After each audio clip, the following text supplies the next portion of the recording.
Salut à tous, j'espère que vous allez tous bien. Bienvenue dans cette nouvelle vidéo. Cette vidéo que je tourne le même jour que la vidéo précédente, c'est-à-dire que le retour de course.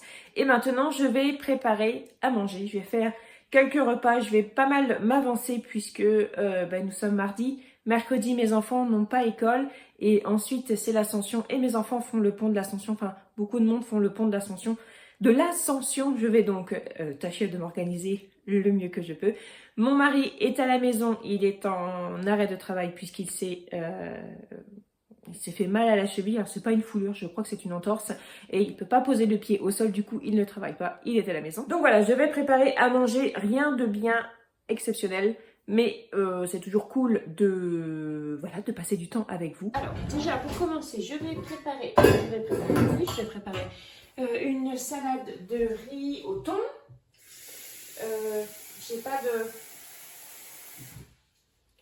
J'ai pas de maïs, j'ai pas de haricots rouges, j'ai oublié d'en racheter, mais c'est pas grave, je vais faire sans. Hop, donc je vais mettre ça à chauffer. Je vais pas en faire une énorme quantité parce que c'est surtout Valentin et moi qui allons en manger, donc je vais pas en faire énormément. Voilà, je vais couper quelques tomates pour mettre dans la salade.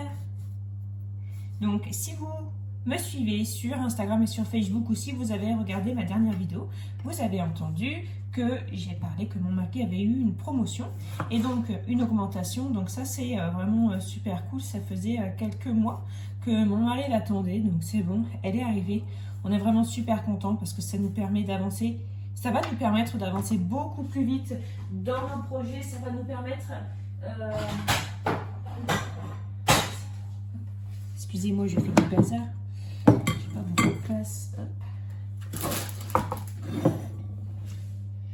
Je disais donc, ça va nous permettre d'avancer plus vite dans nos projets. Ça va nous permettre de rembourser plus rapidement nos dettes. Donc c'est vraiment cool. Puis ça va nous apporter un autre confort de vie, mais pas dans le sens où on va dépenser plus. Même si forcément il y a des choses qu'on va pouvoir désormais acheter. Mais c'est surtout qu'on va être beaucoup moins... stressé en fait par l'argent, parce qu'on arrive à épargner plus, même si ça fait quelques mois clairement qu'on arrive à épargner plus, mais voilà, c'est super cool, on est vraiment très content. Moi au niveau de mon travail c'est pareil, ma rémunération je ne m'en plains pas, même si c'est pas toujours la même, je m'en plains pas, franchement ça pourrait vraiment être pire, donc je suis contente. Et sinon, eh bien concernant je vais mettre le riz là-dedans.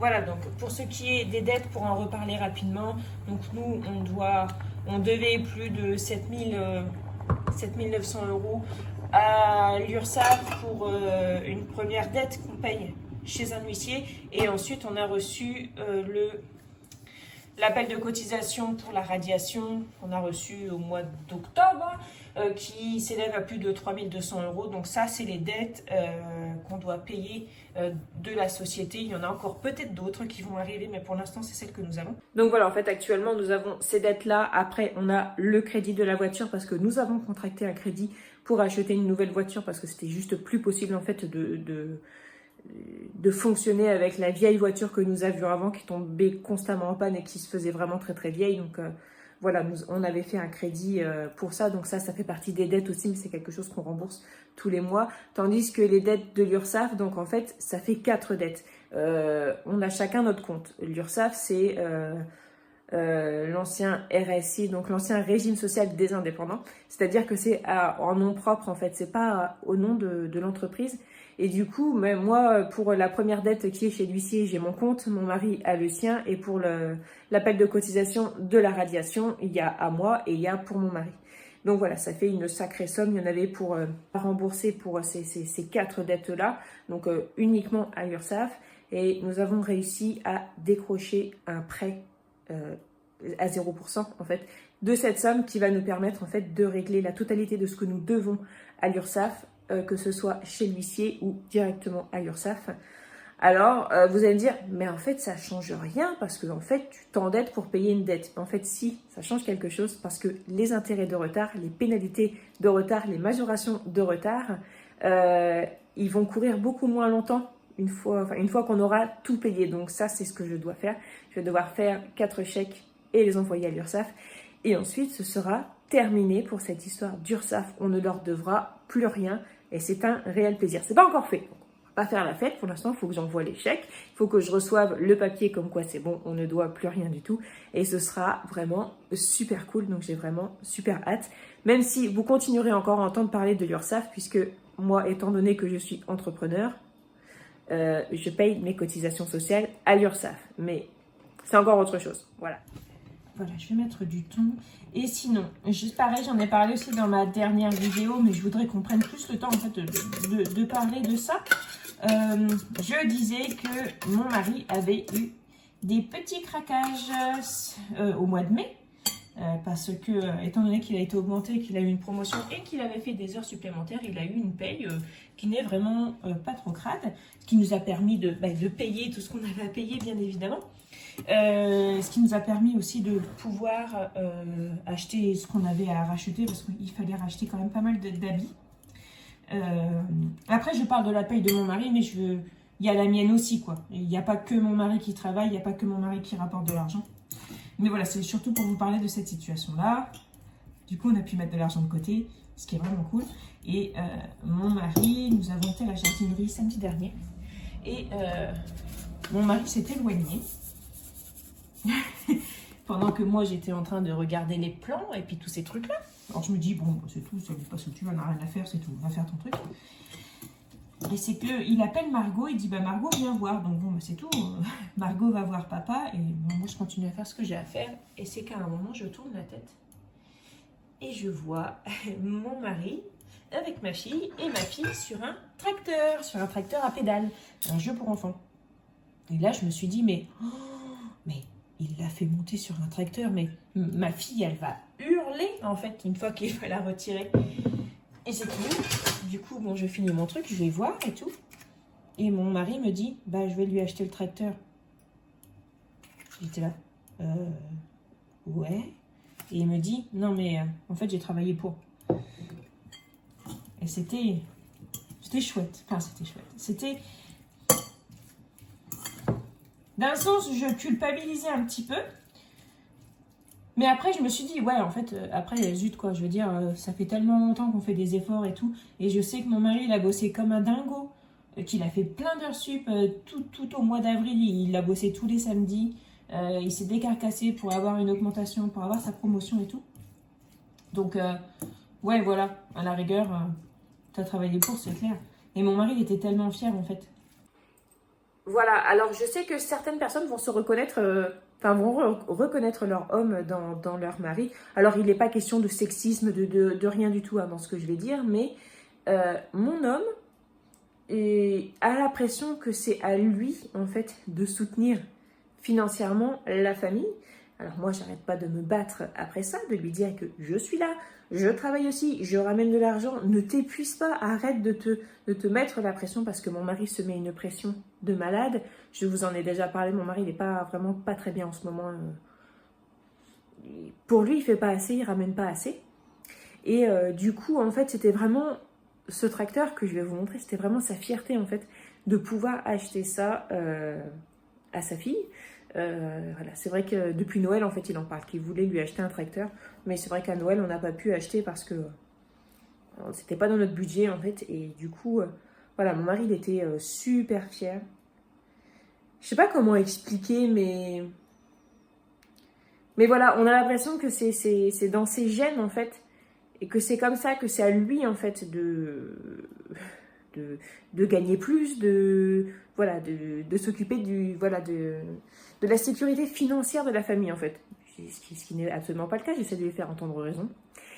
Mais pour l'instant, c'est pas encore ça. Et donc, voilà le tracteur qui ne prend absolument pas du tout de place, hein, on se l'accorde. Je suis vraiment très fière de mon mari, je suis fière de moi aussi, et je suis vraiment fière de nous. Alors vous allez m'entendre comme ça, vous allez dire, mais mince, j'ai pas compris, c'est terminé, c'est quoi, c'est qui, c'est fini, maman économe? Non, c'est pas fini, c'est juste que ça avance super bien et que je suis super contente en fait. Et que plus ça vient et plus, je me sentais déjà légère, mais plus ça vient et plus je me sens encore plus légère et je pensais pas que c'est possible en fait de pouvoir se sentir aussi léger et c'est vraiment, vraiment super cool. Ça avance dans le bon sens. Bon. On passait, c'était trop beau puisque mon mari s'est tordu la cheville et que du coup il est en arrêt de travail pendant 10 jours. Mais voilà, je veux dire, c'est pas ça en fait qui va me flinguer le moral. Il n'y a plus rien en fait. J'ai l'impression qu'il n'y a plus rien qui puisse me toucher. Si, je sais qu'est-ce qui peut me toucher. Mais pour l'instant, je vous en ai parlé en plus de la banque, de la société. Ça, je sais que ça pourrait même pas me mettre à terre. Ça va juste me faire bien chier sur le coup. Mais voilà, je sais que je vais taper, que je vais rebondir. Et franchement, je suis vraiment super contente. Je suis super fière de nous. Je suis super fière de mon mari. Et je suis super fière de moi. Le riz est en train de finir de cuire du coup. Je vais m'occuper pendant ce temps. Je vais prendre mon torchon. J'aime bien toujours avoir un torchon à côté de là où je travaille. Je vais éplucher la salade. J'aime toujours avoir de la salade dans mon frigo, déjà épluchée. J'aime pouvoir avoir un petit bol de salade à côté de ce que je mange. Après, des salades composées, j'en mange surtout en été, en terrasse et tout. Mais sinon, rien qu'une petite salade verte en accompagnement, c'est un vrai plaisir. Donc je retire les premières feuilles qui sont pas mal abîmées, ensuite je regarde si c'est... Après s'il y a une petite tache, ou quoi, ça me dérange pas. Ce genre de truc, ça me dérange vraiment pas. Hop. Ça, je le donne à mes poules, elles vont être super contentes. Et ça, ce que vous voyez ici, je vais le laver et l'essorer. Si vous le souhaitez et si vous trouvez qu'il y a des petits moucherons, des petits pucerons dans la salade, vous pouvez ajouter du vinaigre blanc dedans, du vinaigre d'alcool. Pas du vinaigre ménager, avec aromatisé ou quoi, mais du vinaigre normal ou même du vinaigre que vous avez pour assaisonner. Pour la nettoyer, ça fonctionne très bien. Ça, c'est le kiff de chaque enfant. Moi, je me souviens quand j'étais gamine, ma mère ne pouvait pas éplucher une salade. C'était moi qui essorais la salade. Elle ne pouvait pas le faire. Elle ne pouvait pas le faire tranquillement. Et pour conserver la salade, soit un sac congèle. Sinon, étant donné que le sac que j'ai acheté ce matin est en parfait état, je vais le remettre dedans. Juste, je l'ai retourné en fait. Bon, après la salade, franchement, la salade, elle n'était pas sale. Donc voilà. Hop, je retourne. Et je fais la deuxième.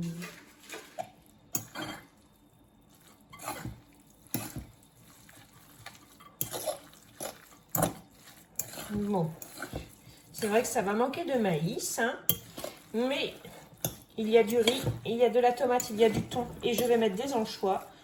Donc mon fils Valentin sera le garçon le plus heureux du monde.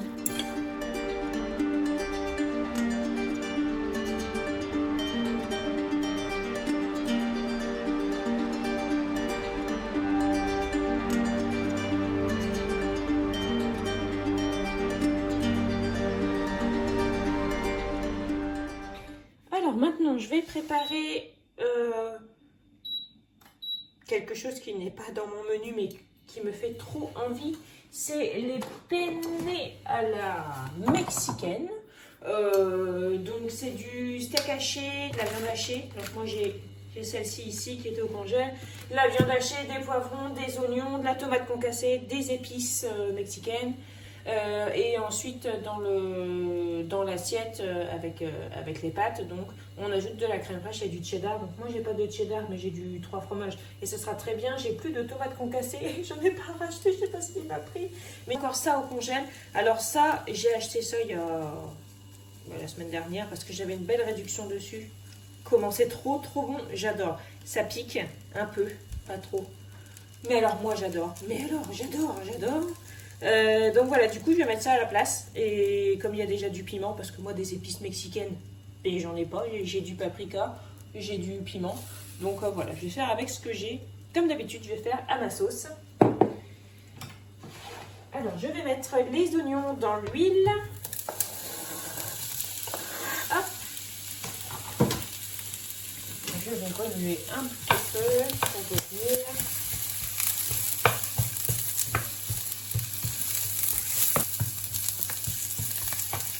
pour les poivrons.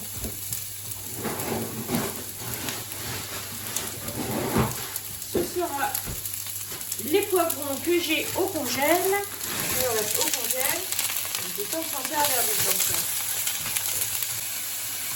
Je n'ai pas de gousse d'ail, mais j'ai de l'ail en poudre. Donc c'est ce que je vais faire. Je vais mettre ça, de l'ail en poudre.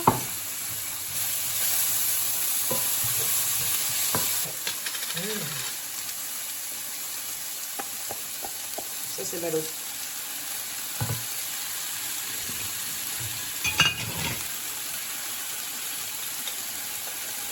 Vous trouvez pas qu'il manque quelque chose à cette recette? Vous trouvez pas qu'il manque un truc? J'ai oublié de mettre le bœuf et je veux pas juste mettre le bœuf comme ça dans la sauce parce que j'aime pas trop le bœuf bouilli. J'aime bien quand il est revenu un petit peu avant. Du coup, c'est tout. Je vais faire un petit peu de vaisselle, mais je vais le faire revenir dans une autre poêle avec un petit peu d'huile et une fois qu'il sera cuit, je le mettrai dans la préparation. Et tout. Alors, voilà ce que ça donne. Donc, finalement, j'avais une boîte de tomates concassées. Trop bien. Du coup, j'en ai remis parce que clairement, ça manquait de sauce tomate. Heureusement, parce que sinon, je me serais retrouvée un peu embêtée. Ça, les amis, c'est obligé. Il va falloir que vous le fassiez. C'est trop. J'ai pas goûté, mais ça sent trop bon. Oignons, poivrons. Donc, les poivrons, je les ai fait un petit peu griller. C'était des poivrons surgelés. Donc du concassé de tomates et ma purée de tomates que je vous ai montré, mais moi je l'ai mise, c'était pour la terminer. Du paprika, du piment, de l'ail en poudre, de la viande hachée. Ça sent trop bon. Mais vraiment, ça sent trop bon. Et ça ressemble à ça. Voilà. Un peu dans ce qu'on pourrait mettre dans des burritos. Enfin, vous voyez bien ce que je veux dire, quoi. J'ai trop hâte de goûter ça. Ce soir, je mange ça. Voilà. Je mange ça. Pas le choix. Ça sent trop bon. Ça sent trop bon. Et ça, donc après, vous mettez les pâtes, de la crème fraîche sur le dessus avec du fromage. Po. Je suis toujours là. J'ai bien avancé. J'ai préparé une double dose de base de gâteau yaourt, en fait. Et je vais en faire un à l'ananas et un autre aux framboises. Voilà, comme ça. J'ai 2 gâteaux. Je vais faire que ça en gâteau aujourd'hui parce qu'il me reste encore des choses à faire. Et j'ai plus beaucoup de temps devant moi. Les gâteaux sont prêts. Et là, je vais devoir partir, donc je les démoulerai ensuite. Ici, les fleurettes sont cuites. Les pommes de terre sont ici, mais c'est pareil. Je dois partir, donc je les ferai cuire après. Voilà. Et puis, je vais vous montrer mon frigo. Et au niveau du frigo, ça s'est bien rempli. Donc mon frigo, et quand il n'y a pas de meal prep de fait, il est archi vide et je me dis qu'un petit frigo, ça serait bien. Et en fait, quand je fais du meal prep, je me dis qu'un plus grand frigo, ce ne serait pas mal. Parce que là, j'ai encore pas mal de choses à mettre dedans. Voilà.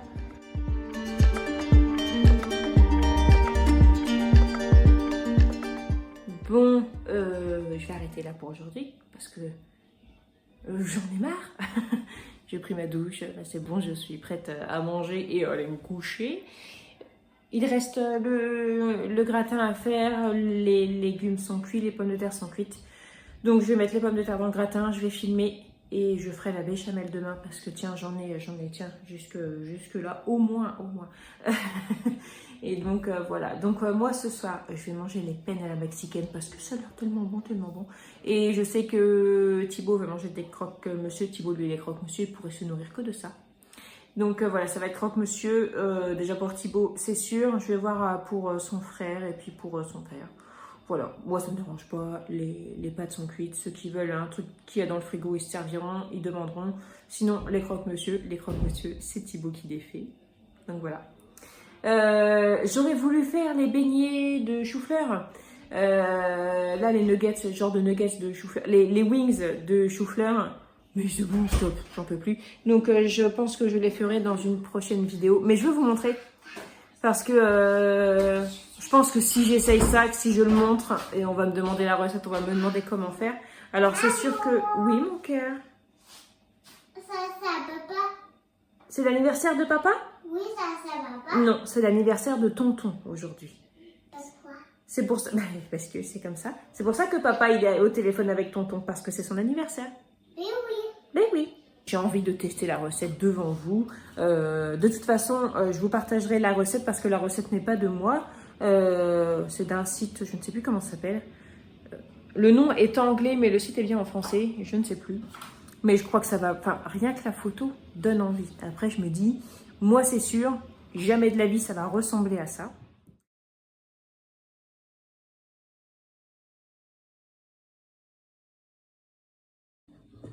Et voilà à quoi ça ressemble, les pâtes à la mexicaine. Je suis pas une pro des présentations, mais c'est son trucage, quoi. Donc ici, ce que vous voyez en blanc, c'est la crème que j'ai ajoutée après. J'ai pas fait tout cuire parce que la crème, si je la fais trop cuire, je vais être malade. J'ai remis un petit peu de fromage sur le dessus. En dessous, c'est la sauce et les pâtes. Je vais tout mélanger. Et ça va être trop bon, j'en suis sûre et certaine. Et donc, tout le restant de la famille mange des croque-monsieur. Et c'est possible que Margot veuille goûter des pâtes. Et voilà. Ça, c'est une fois mélangé. Je sais pas si ça va vous donner envie une telle présentation. Ça sent trop bon. Ça sent vraiment super, super. Sur ce, je vous souhaite de passer une très bonne journée. Prenez bien soin de vous et de votre budget. Et on se retrouve donc très bientôt. Salut!